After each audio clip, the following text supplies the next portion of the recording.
If you're living by the same thoughts, behaviors, and emotions every single day, then your biology is going to stay exactly the same.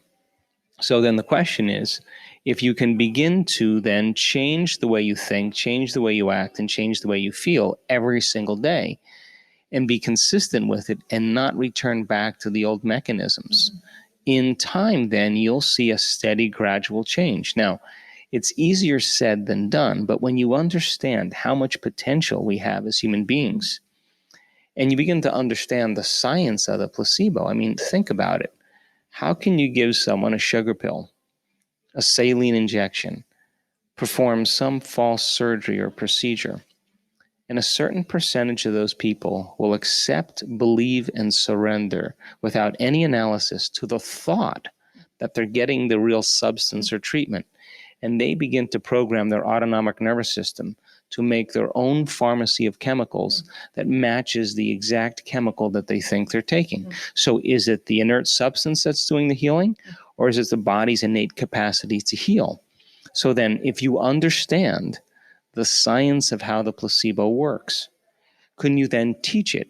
And instead of putting your belief in something outside of you, could you put your belief in something inside of you, or some potential in the quantum field, some unknown instead of a known, and keep revisiting that unknown until you make it known? And when you finally make it known, then you will begin to manifest the change in energy, the change in chemistry, the change in biology, the change in circuitry, the change in genetic expression as a result of your own volition.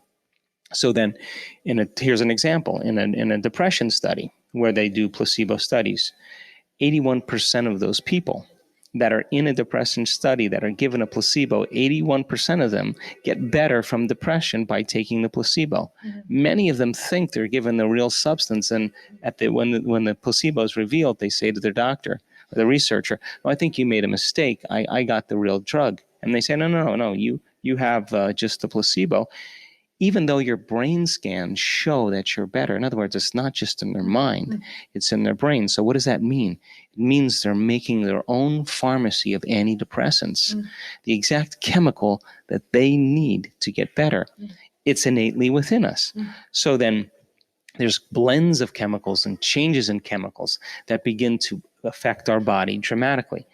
10 minutes of gratitude a day begins to release a chemical called immunoglobulin A, the primary defense against bacteria and viruses in the body. Yeah, and this is good too for manifesting. Like here, we're talking a bit more body, and we'll get more a little bit later. But this is applicable too to manifesting our dreams, right? In this reality, it's the same thing, right? It's the exact same thing. It's just where you place your attention. Yeah. So if you're talking about manifesting your dreams, well, it only requires two things. It requires a clear intention. An intention is a vision, a possibility. The moment you say, what would it be like to be healthy? What would it be like to be wealthy? What would it be like to have a new home? What would it be like to have a great job? And you get this idea in your mind, that's intention. Then you write down the details. Okay, I want to travel around the world. I want to have great benefits, great insurance. I want to work with really cool people. I want to have a chance to be creative. And you list all of those individual elements to fortify your dream. The more you get clear on those details, the more your brain begins to work in new ways. Anytime you make your brain work differently, you're changing your mind. Now, the moment you get inspired and you begin to feel what it would be like to live in that future, your body is getting a chemical sampling, an emotional sampling. It's getting a taste of the future. And that's addictive. And that should be the new addiction. Yeah. But it doesn't mean you try. There's no wishing. There's no hoping. Hope is a beggar. It has to then open your heart. You have to move into an elevated state. This place, heart center, is the center of creation. So an example, in our advanced workshops that we do around the world, we start every meditation where people begin to become heart-centered. They place their attention in their heart. They begin to breathe through that center. They begin to radiate that energy of gratitude, of joy.